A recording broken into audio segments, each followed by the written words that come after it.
혹시 여러분들 이 이름들 아십니까? 송가인. 웃으시는 분들 있는 거 보니까 아네요. 제가 좋아하는 가수인데요. 홍자, 숙행. 혹시 그럼 이 남자 이름들은 좀 아십니까? 이명웅, 영탁.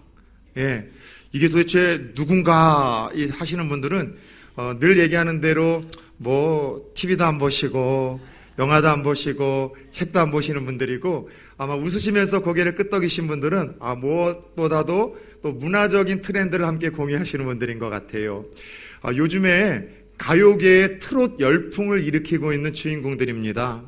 지금 전 세계적으로 특별히 우리 한국에서도요, 가장 뜨거운 문화적 트렌드 하나가 있다면은요, 레트로 아니겠습니까? 복고라고 하죠. 그래서 어떤 인테리어도 앤틱 분위기로 옛날 분위기가 상당히 요즘에는 흥행을 하고 있고요. 또 패션도 철진한 이 옷 누가 입을까 싶었던 장롱에 처박았던 옷들을 다시 입어도 패션 주자라고 할 만큼 이 옛날 복고풍의 패션들이 유행을 하고 있습니다. 그것만이 아니라 가요계 전반에도 지금 강세는요, 조금 전 이야기했었던 것처럼 이 트로트 가수들이 지금 열풍을 일으키고 있어요. 오늘 말씀의 제목이 한 번만 따라서 해봅시다. 옛날이요. 이 제목을 처음 봤을 때 뭐가 떠오르셨습니까? 아마 대부분의 성도님들은요, 지난 시절 다시 올 수 없나 그때 막 절규를 하던 이선희 씨의 옛날이요라는 노래가 떠올리신 분들 분명히 있을 거라 확신을 합니다. 사람은요, 이상하게도 지나간 옛날을 그리워하는 그런 성향들이 있게 마련입니다. 아마도 다시 올 수 없다는 그 애틋함 때문에 지나간 시절들에 대하여 장소나 함께했던 사람들, 어떤 추억들에 대한 그리움을 더 깊고 크게 갖는 것 같습니다. 그런데 가만히 보면은 지나간 시간에 대한 그리움이나 애틋함을 갖는 마음은 여러분 참 재밌는 것이 영적으로도 있더라는 것이에요. 영적으로도. 이게 무슨 말인가 하면, 영적으로도요, 사람은요, 흔히 하나님과의 첫사랑이라고 이야기를 하면서 하나님과 처음 만났던 교회, 처음 만났던 장소, 혹은 처음 그렇게 뜨겁게 하나님을 예배하고 섬기고 신앙생활을 할 때 함께 했었던 이들을 오랜 세월이 지나서도 그리워하는 분들이 제법 많더라는 것이죠. 저는 그런 의미에서 한번 그런 궁금증을 가져보았어요. 사람들이 지나간 옛날의 어떤 장소와 시간과 함께했던 사람들을 그리워하는 것처럼 하나님도 혹시 그런 그리움이 있으실까? 옛날을 그리워하고 추억하는 것이 하나님에게도 있을까 싶은 뜬금없는 이 궁금함이 좀 생겼고, 그런 가운데 곰곰이 묵상하다 보니까 맞다. 하나님도 그리워하는 옛날의 추억의 장소들이 성경을 보면은요, 항상 있더라는 것이죠. 제가 확신하건대 하나님이 추억하시고 그리워하시는 옛 공동체가 두 있다면은, 첫 번째는 한 번만 따라서 해볼까요? 다윗의 장막. 예, 이 다윗이라는 왕이 큰 성전을 보란듯이 짓기 전에 아주 초라한 천막 가운데 하나님을 모시고 예배를 드리던 그 장소가 다윗의 장막이에요. 쉽게 얘기해서 오늘날의 교회라고 할 수 있는데, 이처럼 뭔가 세련미 있게 영상도 준비되어 있고 좋은 음향도 준비되어 있고 악기로서 영감을 불어일으키는 그 예배가 있는 것이 아니라, 초라한 사람들이 모여서 악기도 음향도 없이 그렇게 뜨거운 마음, 간절한 마음으로 예배를 드리던 그 다윗의 장막에서의 예배자들, 그 시간들을 하나님은 되게 못 잊고 추억하시더라고요. 그래서 사도행전 15장 16절을 보면 예수 그리스도가 오셔서 하실 일들 중에 하나가 그 무너진 장막, 다윗의 장막을 다시 세우고 회복하시겠다는 꿈을 나눌 만큼 하나님이 정말 그리워했던 그 장소, 정말 아무것도 없었지만 초라한 사람들이 가난한 마음으로 하나님에게만 집중하고 하나님만 올려드리며 예배를 드렸던 다윗의 장막을 첫 번째 확신컨대 하나님은 그리워하실 것입니다. 그리고 두 번째, 하나님이 오랜 세월이 지나서도 추억하시고 그리워할 만한 그런 영광스러운 공동체가 하나 있다면, 요즘 계속해서 성령과 함께 펼쳐가는 하나님의 나라라는 이름으로 우리가 만나고 있는, 따라서 해볼까요? 초대교회.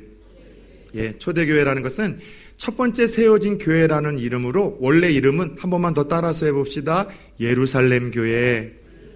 예, 이 지구 역사상 첫 번째 세워진 교회는 이 이스라엘의 예루살렘이라는 도시에 처음 세워진 교회가 예루살렘 교회인데, 처음 세워진 교회라고 해서 우리가 이꼬로 초대교회라 이야기를 합니다.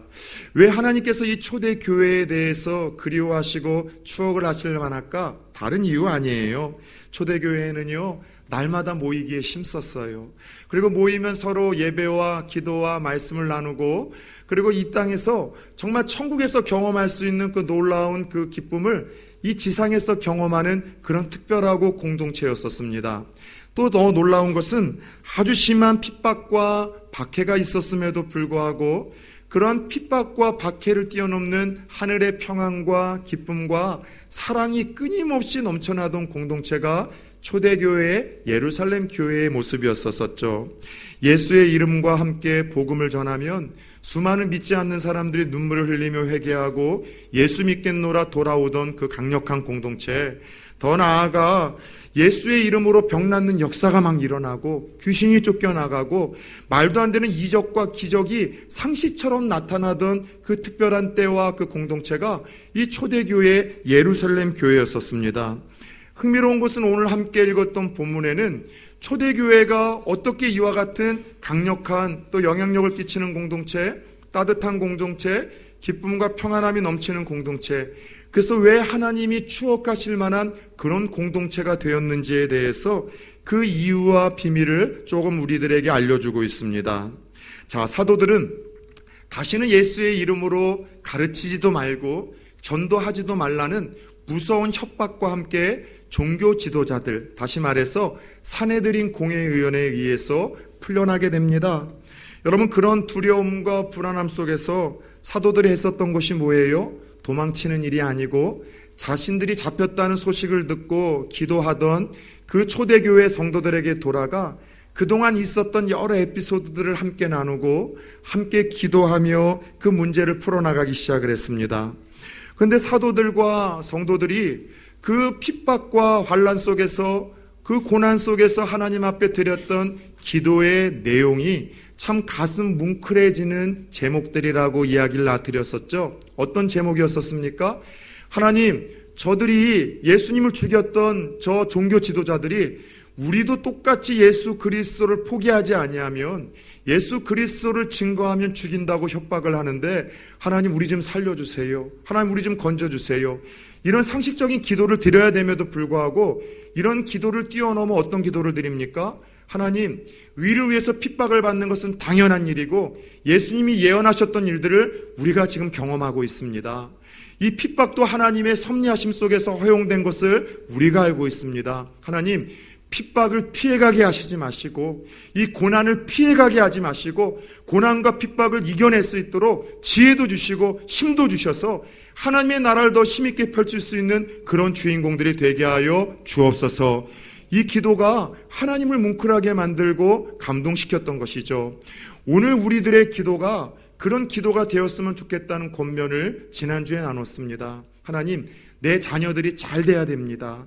좋은 학교 들어가야 되고 또 취업을 해야 되고 적당한 때에 배우자 만나야 되고, 하나님, 내가 손대는 생업과 기업이 이 전 세계적인 불안과 또 어려운 불경기 속에서도 좀 잘 돼야 됩니다. 하나님, 내가 좀 건강해지기를 원합니다. 그런데 하나님, 나 혼자 잘 먹고 잘 살고 떵떵거리기 위해서 이 모든 기도의 제목과 이 모든 소원들을 응답해 주시는 것이 아니라 더 힘있게 예수 전하고 하나님 살아계시다는 것을 드러내고 하나님이 얼마나 위대하신 분이라는 것을 내가 선포하는 일을 위해서 이 모든 축복을 사용했으면 좋겠습니다.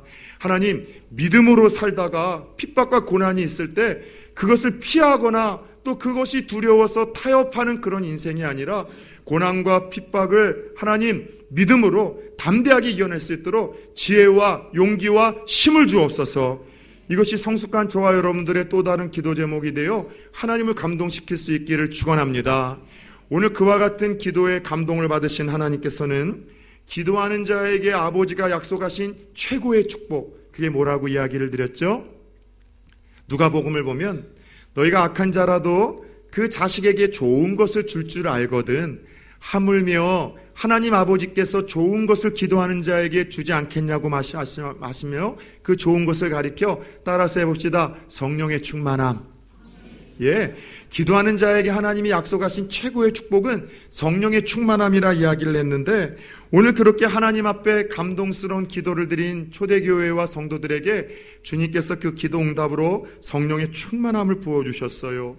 그리고 놀라운 사실은 그와 같은 성령의 충만함을 입었던 초대교회와 성도들에게 놀라운 변화가 일어났습니다. 여러분, 성령의 충만함이라는 게 뭐예요? 성령님에 의해서 지배를 받는 거예요. 그 성령 하나님이 내 생각과 마음과 연약한 의지를 다스리시고 통치하시고 장악하시고 붙들어 주시는 것이죠. 여러분들 그거 아세요? 사람이 정상적인 사람이라 할지라도 술의 지배를 받아도 이상하게 변화가 되더라고요. 눈이 동태눈처럼 풀리죠. 횡설수설하죠. 쓸데없는 만용과 여러분들 쓸데없는 용기를 부리다가 큰 사고를 나거나 실수를 하기도 하죠. 여러분, 사람이 술의 지배를 받아도 이전과 다르게 변화가 되어집니다. 혹시 여러분들 죄송하지만 귀신 들린 사람을 곁에서 지켜보신 분 있으십니까? 저는 목회를 하면서 귀신 들리신 분들을 종종 만났었습니다. 예전에 처음 강화도에서 신앙생활을 할 때 이 시골에서 옛날에는 그런 일들이 좀 많았어요. 정신분열과 귀신 들림은 분별을 해야 됩니다. 분별하는 방식은 여러분들에게 시간상 제가 이야기를 드리지 않겠지만 정신분열과 귀신 들린 건 좀 달라요. 미친 거하고는요. 귀신 들려서 이제 이런저런 방법들, 스님들도 불러보고 무당도 불러봤는데도 해결이 안 될 경우에 이 교회 목사님에게 옛날엔 요청하는 일들이 종종 있었어요. 그러면은 목사님께서 지금 우리 베트남에 가서 우리가 후원하고 있는 남건민 목사님하고 저하고 꼭 데려가셔서 그 어렸을 때서부터 목회의 길을 걸어가는 저희들에게 예수의 이름이 얼마나 능력이 있고 힘이 있는지를 보이시면서 그런 걸 훈련시켜 주셨어요. 그래서 그 후로 제가 그 수련회 가서 함께 했었던 선생님 한 분이 귀신 들렸을 때에도 또 그때 훈련받고 또 교육받았던 것을 통해서 예수의 이름으로 쫓아냈었던 일도 있고요. 단기 선교를 가서 그런 귀신 들린 일들이 종종 이제 있을 때 예수의 이름으로 여러분들 기도하면은요, 그때 정말 하나님 진짜 살아계시구나. 예수의 이름이 얼마나 능력 있고 권세가 있다는 것을 그런 영적인 싸움의 한복판에서 실제로 경험을 할 수가 있어요. 여러분, 중요한 것은 귀신 들리면 사람의 눈빛이 달라져요. 여러분, 힘이 달라져요. 참 웃긴 게 여러 번 이야기를 했듯이 젊은 여성분이 콘크리트 못을 손으로 휘어요. 남자 3-4명들을 여러분 한 손으로 들어 던져버려요. 말할 수 없는 괴력을 발하면서 귀신이 들려도 여러분들 사람이 변화되는 모습들을 보게 되더라는 것이죠. 하물며 성령님이 어떤 분이십니까? 그분은요, 하나님의 한 분이세요. 성부, 성자, 성령님은 하나님이신데 그 하나님이 우리의 생각과 마음과 의지를 우리 안에 오셔서 충만히 채워주시고 다스리시고 지배할 때 왜 아름다운 변화가 일어나지 않을 수 있겠냐는 것이죠. 그렇다면 오늘 기도하는 가운데 이 성령의 충만함을 선물로 받았던 초대교회와 성도들에게 도대체 어떤 변화가 일어났을까요? 이전과 달리 성령의 충만함을 입고 지배를 당하며 그들에게 어떤 삶의 놀라운 이적이 일어났을까요?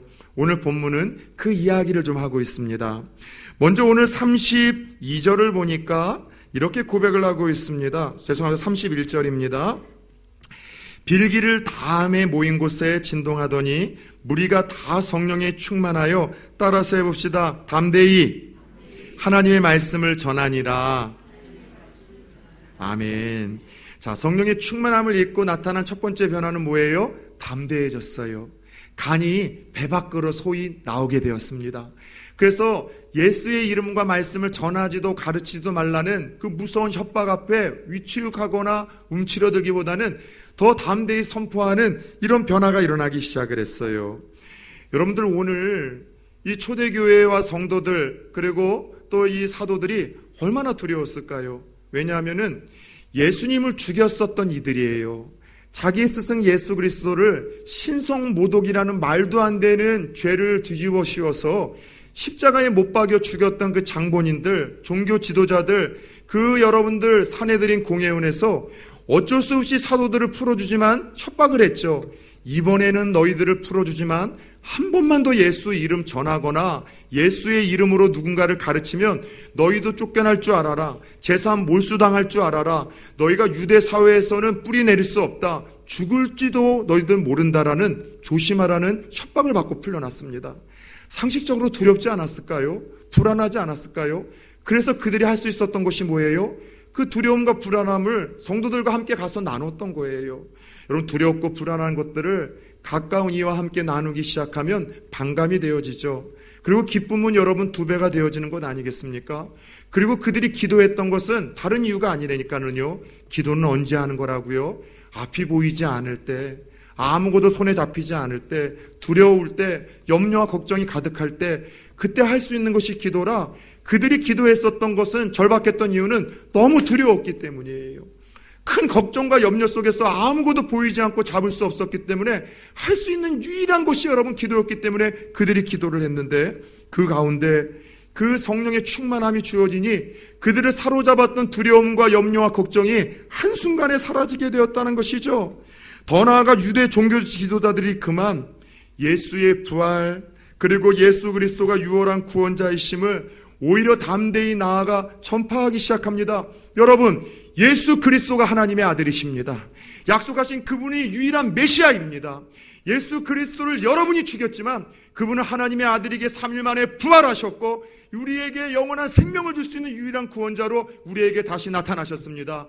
예수 안에 죄사함이 있고 예수 안에 평안함이 있고 예수 안에만 영생이 있다라고 오히려 그들은 담대히 나아가 증거하기 시작을 했어요. 여러분, 그래요. 성령이 충만해지잖아요. 그러면 나를 사로잡고 있는 모든 삶의 문제가 여러분 작아 보이게 되어져요. 그리고 그 문제보다 더 크신 하나님이 보이기 시작을 합니다. 저는 성령이 충만할 때 이 갑자기 사람이 담대해지고 복음을 심있게 전하는 사도들의 모습이 좀 낯설지가 않아요. 왜냐하면 그동안 청년들과 사역을 하면서 이런 일들을 참 많이 보고 경험을 했거든요. 청년들과 함께 저는 1년에 한 2-3차례씩 아웃리치와 단기 선교를 나갑니다. 아웃리치라는 것은 국내의 아주 저 시골이나 어촌 혹은 낙도 쪽에 가서 그 농어촌 활동을 도우며 그렇게 어르신들을 섬기고 복음을 전하는 일이고요. 단기 선교라는 것은 외국으로 나아가서 그렇게 여러분 복음을 전하는 일들이라고 이해를 하시면 좋을 것 같습니다. 근데 저하고 함께 사역을 할 때는 저는 좀 하드 트레이닝을 많이 시켰던 목사예요. 왜냐하면 준비는 철저히, 훈련은 가혹히, 전투는 치열히, 무대 뒤로 조용히 사라지는 것이 참 멋진 리더라는 것을 목회 철학으로 가지고 있기 때문에 훈련은 좀 아주 치열하게 시켜야 돼요. 가혹히 시켜야 돼요. 그래서 아웃리치나 단기 선교를 가기 전에 3달 전서부터 여러분들 새벽 예배를 여러분이 나와서 새벽마다 같이 이 교제를 하게 하고 기도하게 해요. 그러다 보니 아웃리치를 가거나 단기 선교 가기 전에 은혜를 이미 다 받아서 성령 충만한 거예요. 그래서 참 재밌는 게 평상시에는 내성적이어서 다른 사람에게 말도 못 붙여보던 친구들이 그렇게 은혜가 충만하고 성령 충만해지면은요, 되게 얼굴이 먼저 밝아져요. 말이 많아지고, 그리고 태어나서 한 번도 보지 못한 분들에게 가서 그 불편한 예수 이름을 담대히 전하는 걸 보고 제가 걔 맞나? 깜짝깜짝 놀랄 때가 있어요. 단기 선교를 가면 선교사님들이 그 들어오는 선교팀들을 공항에서 맞이하면서 한눈에 직감을 한대요. 아, 이 팀들 때문에 내가 이번엔 좀 고생 좀 하겠구나. 아, 이 팀들을 통해서 놀라운 역사가 일어나겠구나. 그래서 저하고 함께 했었던 그 청년들은 이미 3달 전서부터 기도하고 은혜로 충만해서 가다 보니까 선교사님들의 고백이 무언가 이 친구들은 만날 때서부터 달랐다는 거예요. 그래서 인도 차이나 반도 쪽에서 저희 합동 측 GMS에서 계시는 이사장님들이 저를 추천해 주셔서 2016년도에 제가 여러분들 한국 단기 선교 어떻게 준비하고 보내야 될 것인가 극동방송에서 2주 동안 전국구 방송을 탔다는 거 여러분 알고 계십니까? 작은 여러분이 부산에서 서울로 초청받아서 2주 동안 그와 같은 이유 속에서 제가 그 패널로 이야기를 하고 전문가처럼 그때 같이 나누었었던 정보들과 여러 가지 이제 그동안 경험했었던 것들을 함께 풀어냈던 거예요. 참 재밌는 것은 한번 이런 일이 있었어요. 쉬는 시간만 되면 좀 쉬고 싶은데 쉬는 시간에도 청년들이 먼저 요구하는 거예요. 목사님, 전도하러 갑시다. 각 가정마다 전도하러 갑시다. 말도 안 되는데 본인들이 막 성령 충만하니까 자발적으로 나는 조금 쉬어야지 앞으로도 계속 사역을 할 수 있다고 하지만 본인들이 가겠다는 거예요. 그래서 가겠다고 하니까 조별로 나누어서 전지 청년들을 보냈는데 한 번은 이런 일이 있었어요. 어느 한 마을에는 전지 청년이 우리 청년들은 들어가려고 하는데 계속 못 들어가게 하더래요. 안 된다, 안 된다. 무슨 말인지 모르겠는데 안 된다라는 거예요. 그래도 하나님의 감동으로 안 된다는 이야기를 뚫고 그 마을에 들어가서 전도를 다 하고 왔고 이제 교회에 이제 왔는데 선교사님이 그 전지 청년의 이야기를 듣고 깜짝 놀라서 저에게 오셨어요. 목사님, 혹시 청년들 중에 한 조가 그 마을에 갔었다면서요? 예, 그랬던 것 같습니다. 깜짝 놀라시는 거예요. 그 마을은 아주 철저한 극단적인 그 이슬람 교도들이 사는 마을이라는 거예요. 자기도 18년 동안 목회를 하시고 선교를 하시면서 한 번도 못 들어간 마을이고 누구도 데려가지 못했던 마을인데 그 친구들이 그곳에 가서 각 가정마다 여러분 전도지를 돌리고 기도하고 왔으니까 난리가 난 거예요. 그래서 청년들을 불러다가 왜 그랬냐고 했더니 못 알아들은 거냐 그랬더니만 못 알아듣긴 했지만 이슬람이라는 말은 영어로 하면서 알아들었다는 거예요. 근데도 감동이 있어서 그냥 들어갔다는 거예요. 여러분, 그때가 언제인가 하면 막 김선일 씨 외국에서 막 죽고 막 그랬던 그 이슬람에 의해서 테러를 당하고 있었던 한참 막 그 이야기들이 막 있었었고, 분당 샘물교회에서 여러분 아프가니스탄 가가지고 테러 당했던 그 시즌쯤이었었습니다, 여러분. 그럼에도 불구하고 간이 이 배 밖으로 나온 거죠. 근데 참 놀라운 것은 그런 여러분 마을에서 그때 두 가정에서 한 7, 8명이 두 가정에서 여러분들 나와가지고 그날 저녁에 있었던 마을 단체에 참석을 하고 또 여러모로 준비한 복음을 듣고 가는 그런 일들이 있었어요. 여러분들 잘 들으셔야 돼요. 요즘에 살면서 자꾸 두려움이 엄습하십니까? 불안하세요? 걱정과 염려가 있습니까? 무엇보다도 여러분들 그 걱정과 염려와 두려움을 뛰어넘을 수 있는 하나님이 크게 보일 수 있는 성령 충만함과 은혜 충만함에 여러분 복이 주어질 수 있기를 예수의 이름으로 축원합니다. 두렵고 답답하고 불안이 되고 걱정이 될 때마다 하나님 앞에 기도하세요. 그럴 때 우리 하나님께서 간절히 기도하는 자들에게 최고로 좋으신 그 약속, 성령의 충만, 은혜 충만 주셔서 내 앞에 있는 모든 삶의 문제를 만만케 보게 하시는 은혜가 여러분들에게도 사도들에게 주어진 것처럼 주어질 수 있기를 예수 그리스도의 이름으로 축원합니다. 두 번째, 그 두려움과 불안함 속에서 성령의 충만함을 받았던 사도들과 성도들에게 나타난 변화는 무엇일까요? 오늘 본문 32절 초반절입니다. 믿는 무리가 한 마음과 한 뜻이 되어, 따라서 해봅시다. 모두가 한 마음과 한 뜻이 되었습니다.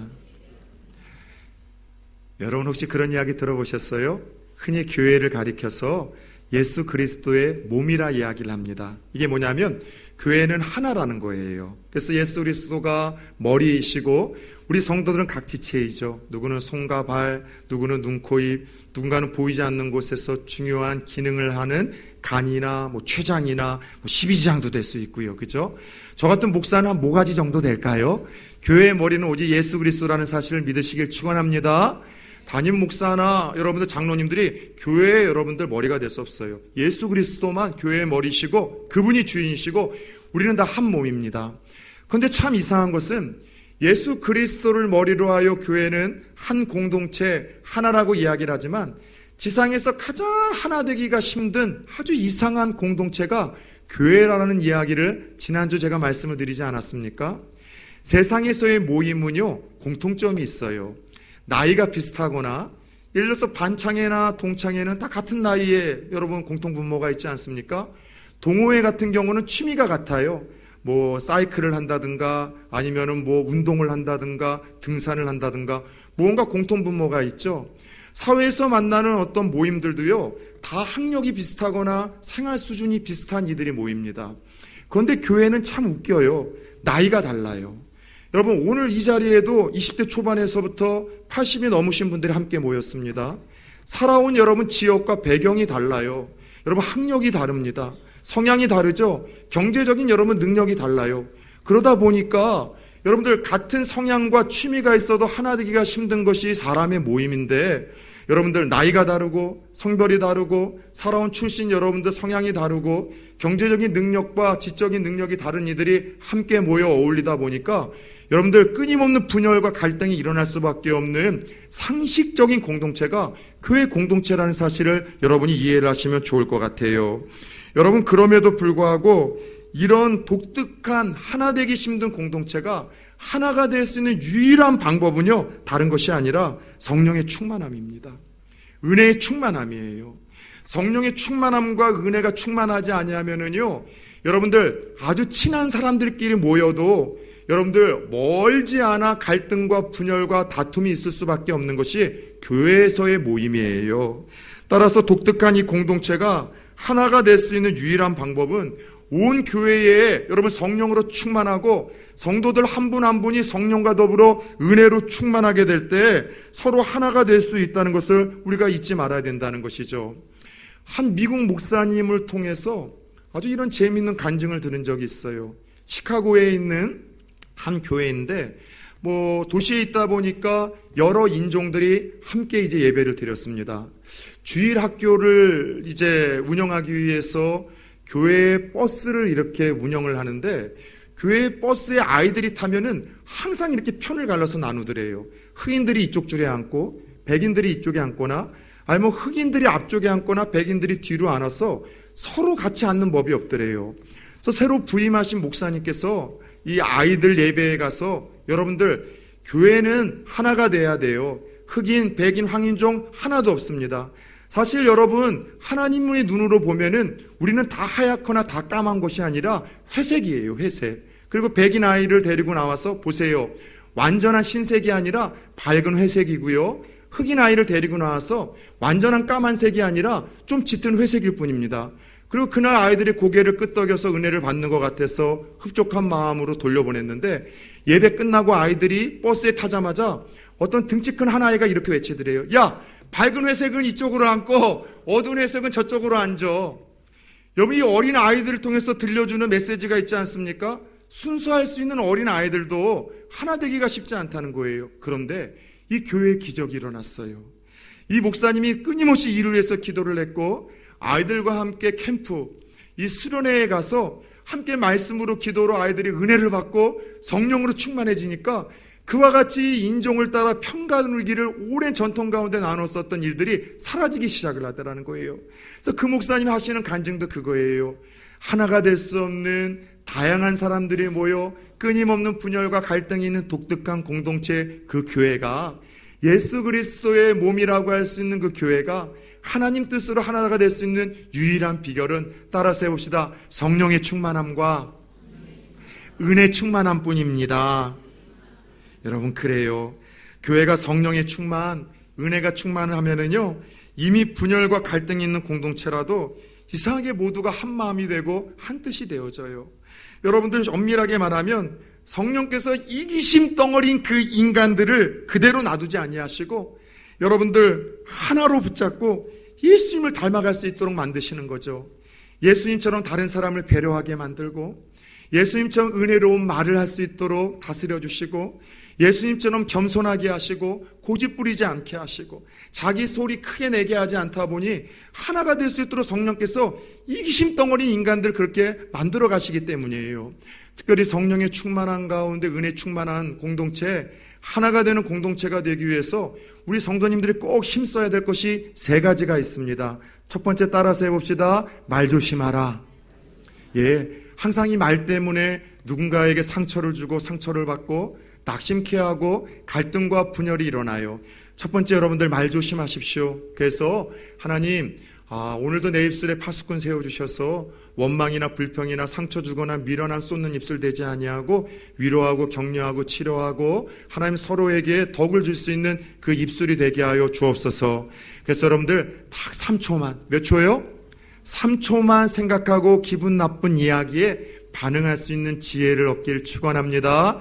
성령이 하나 되게 하신 것을 힘써 지키기 위해선 말 조심해야 돼요. 두 번째, 사도 선생님 야고보 선생님의 이야기처럼 우리는 온전하지 못하기 때문에 그럼에도 불구하고 말실수를 할 수밖에 없어요. 그런데 중요한 것은 실수한 후에 어떻게 해야 되는가 하면 따라서 해봅시다. 즉시로 사과하라. 이 자존심 때문에 여러분 고집 때문에 부부 사이에서도 자기가 실수한 걸 알면서도 사과하면 괜히 진다라는 이상한 논리로 먼저 여러분들 그 사과를 하지 않아서 갈등의 골이 더 깊어져서 나중에는 해결 불가한 상황까지 이르게 되는 일들이 종종 있어요. 여러분 말 조심해야 되지만 우리는 온전하지 못해서 다 실수할 수 있습니다. 그럴 때 마음이 담긴 즉각적인 사과를 할 수 있기를 축복합니다. 세 번째, 누군가가 마음이 담긴 즉각적인 사과를 하거나 따라서 봅시다. 쿨하게 받아들이라.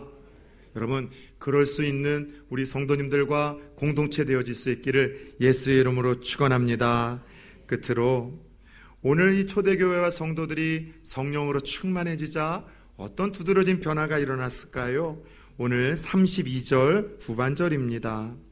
모든 물건을 서로 통용하고 자기 재물을 조금이라도 자기 것으로 하는 이가 하나도 없더라. 따라서 해볼까요? 물질 간에 변화가 나타납니다. 예, 성령이 충만하고 은혜가 충만하면은요, 물질 간에 변화가 나타나요. 자, 성령의 충만함을 경험하자 물건을 나누어 쓰는 일들이 일어났어요. 여러분 그거 아세요? 내가 가지고 있는 좋은 물건을 남하고 나눠 쓴다는 것은 여러분이 죄성 있는 인간들에게는 본성을 거스리는 일이에요. 허름하고 낡은 것, 가치 없는 것을 쉽게 나눌 수 있어요. 적선하듯. 근데 내가 아끼는 좋은 새 옷을 여러분 자매들끼리도 나눠 입었다가 머리구덩이 잡고 싸우는 집안 전 몇 번 봤어요. 피를 나눈 자매들끼리도 좋은 것을 나누기가 쉽지 않다니까는요. 내가 가지고 있는 새 것, 가치 있는 것을 나누는 것은 생각보다 더더욱 어려워요.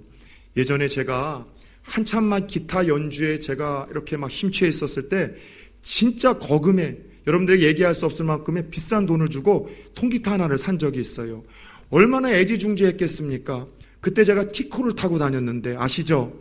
워낙 차가 작아서 옆으로 돌면 이렇게 손을 밖으로 내밀기도 하고 뒤로 당겼다가 간다고 하는 그 작은 차를 탔는데 차 사고가 날 경우에는 급브레이크 잡을 때는 기타를 먼저 앉을 만큼 제가 소중히 여기는 거였었어요. 그런데 어느 날 교회에서 젊은 집사님들의 헌신 예배를 인도하는데 회장님이 오셔서 목사님 찬양 인도하기 기타 좀 빌려달라는 거예요. 하긴 한두 푼짜리가 아닌데 빌려달라고 하는데 아깝긴 한데 또 목사가 야박하게 어떻게 기타를 안 빌려줄 수 있겠습니까? 그래서 되게 싫었지만 좀 이거 빌려드리면서 집사님 이거 진짜 비싼 기타라 소중하게 다뤄주셔야 됩니다. 아주 사람이 몇 번을 강조를 하고 부탁을 드렸는데 이분이 막 찬양을 하다가 오바를 하셔서 나중에 소리 크게 내려고 100원짜리로 줄을 띵기셔가지고 기타를 다 밖에를 긁어 놓으신 거예요. 그리고 기타를 목사님 죄송해요 하고 웃으면서 가져다 주는데 저 기타로 목사님은 그 사람 때릴 뻔했어요. 그 뒤로도 지금도 기타를 볼 때마다 흉터가 있으면은요 너무너무 속상한 거예요. 내가 아끼고 사랑하는 거를 다른 사람하고 나누는 것이 이게 인간의 의지로 된다라고요? 불가능한데 이런 일들이 일어났대요. 그것뿐이에요. 자기의 재물을 자기 것으로 하는 이가 하나도 없다는 거예요. 오히려 자기가 가지고 있는 재산을 팔아서 가난한 사람들에게 먹을 것을 공급해 주므로 따라서 해봅시다. 가난한 자가 없었다. 이게 여러분 이해가 됩니까? 그 교회 안에는 가난한 자가 없었다는 이 천국의 이 모습이 지상에 실현되는 그런 공동체였다는 거예요. 여러분 그거 아세요? 공산주의의 이념과 정신이 기독교에서 시작이 됐고 바로 오늘과 함께 보고 있는 이 본문에서 시작됐다는 그 사실 말입니다. 오늘 이 본문에서 가난한 사람이 하나도 없이 모두가 잘 먹고 잘 살았다는 이 본문에서 감동을 받고 우리도 그런 세상을 한번 만들어 보자. 그래서 그 동기와 정신이 참 좋게 시작한 것이 공산주의의 이념과 정신이었었습니다. 근데 그들은 하나 착각한 것이 있었죠. 이렇게 가난한 사람들이 없을 만큼 나누어 쓰고 자기 것을 팔아 가난한 자들을 공급하는 역사가 사람의 의지나 힘이나 제도적인 장치로 될 것이라고 착각을 했죠. 천만의 말씀, 죄성이 있는 인간들은 자원에서 자기 거 소중한 걸 나눌 수 없어요. 자기가 번 그 가치 있는 여러분들 재산을 다른 사람에게 나누는 것이 애당초 인간에게는 불가능하다는 것을 그들은 몰랐던 것이죠. 결국 그와 같은 일을 펼치기 위해서 어떤 선하지 않은 방법을 썼습니까? 국가와 권력이 여러분들 개입을 해서 강제로 압수를 했죠. 그리고 여러분 몰수를 했죠. 그리고 나눠주면서 모두가 잘 먹고 잘 살겠다는 나라를 꿈꿨지만 모두가 가난한 후진국을 만들어간 것 아니겠습니까? 여러분 오늘 성령의 충만함을 경험하자 자신의 이 물건을 나누어 썼다는 것은 먼저 그들이 성령의 충만함으로 물질에 대한 이 관점이 바뀌었음을 의미합니다. 물질에 대한 가치관이 바뀌었어요. 한번 물어봅시다. 돈 싫어하시는 분들 손 들어봅시다. 저도 내려야죠. 저도 돈이 좋아요, 여러분. 돈 좋습니다. 금 싫어하시는 분들 있으십니까? 그런데 돈도 좋고 금도 좋지만 여러분들 똑같은 상황 속에서 다이아몬드를 선택할 수 있는 기회가 주어지면 여러분 사람은 가치의 무게중심이 바뀌게 되어 있어요. 돈이나 금의 가치가 예전의 가치처럼 보이지 않습니다. 왜요? 다이아몬드가 있기 때문에 그 가치가 하찮게 느껴지는 거예요. 마찬가지로 물질이 좋습니다. 저도 좋아요. 성공이 좋아요. 저도 좋죠. 명예가 좋아요. 끊임없이 저도 지금 이것과 저 자신과 끊임없이 싸우고 있습니다. 돈에 대한 유혹, 명예에 대한 유혹, 성공에 대한 유혹과 기회가 자꾸 저에게 주어지고 있는데 끊임없이 싸우고 있어요. 그런데 중요한 것은 하나님 만나고 예수 만나고 성령님 만나보니까 물질보다도 명예보다도 인기보다도 그 하나님과 동행하는 것이 좋고 하나님의 뜻을 이루는 것이 훨씬 더 좋은 거예요. 그래서 사도 바울도 그런 고백하지 않았습니까? 그 좋은 학력이 있었던 이가, 그 좋은 배경을 가지고 있었던 이가 여러분들 예수 만나고 나서 그 자랑했었던 모든 것들을 배설물처럼, 다시 말해 똥처럼 여기게 되었다라고 그가 고백을 하고 있습니다. 무엇이 더 진짜 가치가 있고 의미가 있고 영원한지를 발견했기 때문에 할 수 있는 고백과 선택이라는 것이죠. 저는 가끔가다 돈을 인생의 최고로 여기시는 분들이 있어요. 또 성공과 어떤 명예를 최고로 여기시는 분들, 그분들을 책망하고 싶지는 않습니다. 왜냐하면 아직 그분들은 그보다 더 좋은 가치 있고 의미 있는 그 영원한 그분을 만나보지 못한 것이죠. 그분을 향해서 눈을 뜨지 못하신 거죠. 바라기는 오늘 성령의 충만함을 잊고 은혜의 충만함을 잊자 정말 이 물질의 관점과 가치관이 바뀌었던 초대교회와 성도들과 같은 이 은혜가 아직까지도 이 세상에서 예수, 하나님, 성령님 정말 영원한 것보다도 이 세상에서 믿지 않는 사람들이 똑같이 최고의 가치의 우선순위에 두고 있는 것들을 붙들고 있는 이들이 있다면 여러분들에게도 그 은혜가 주어질 수 있기를 예수의 이름으로 축원합니다. 한 걸음 더 나아가 아무도 자기 것으로 자기 것이라 주장하지 않았다는 것은 그들이 따라서 해볼까요? 청지기 정신을 회복했다. 예, 이 성령의 충만함을 통해서 청지기 의식을 회복했다는 거예요. 청지기 정신, 청지기 의식이 뭐예요? 내게 아니라 잠시 하나님에게 맡아서 관리하고 있는 사람임을 고백하는 정신이에요. 여러분, 시간이 여러분 것입니까? 제 것입니까? 오늘에도 하나님께서 말도 안 되게 수많은 우리의 혈관 속에서 특별히 뇌에 있는 혈관 하나를 끊어 놓으시면 내추럴로 우리는 여러분 하나님 나라로 가야 되죠. 생각하지도 못한 곳에서 운전 잘하고 있는데 상대방 차가 여러분들 중앙선 넘어와서 받아버리면 오늘이라도 하나님 나라 가야 되죠. 내일까지 살고 싶지만 이제 그만 올라오라고 하면 자신의 여러분 생명과 시간을 5분이라도 연장할 수 있는 사람이 어디 있겠습니까? 시간이, 생명이 내 거라고요? 하나님 것입니다. 허락하실 때만큼만 우리는 붙들고 있을 뿐이죠. 물질이 내 것이라고 생각하십니까? 하나님 한 번에 훅 불어보시면은 단 한순간에 먼지와 같이 날아가는 것이 물질일 수 있더군요. 중요한 것은 자식과 물질과 시간은요, 하나님이 우리 모두에게 허락하신 선물이에요. 우리에게 맡기신 거예요. 이것을 잘 관리하라고. 그런데 이와 같은 청지기 정신이 없으면은요, 자기 것을 가지고 하나님 앞에 드리는 것이 되게 아까워요. 11조 불가능하죠. 여러분, 하나님 앞에 감사헌금, 무언가 헌금, 내 거이기 때문에 하나님에게 뺏긴다는 마음 때문에 이게 너무 어려워요.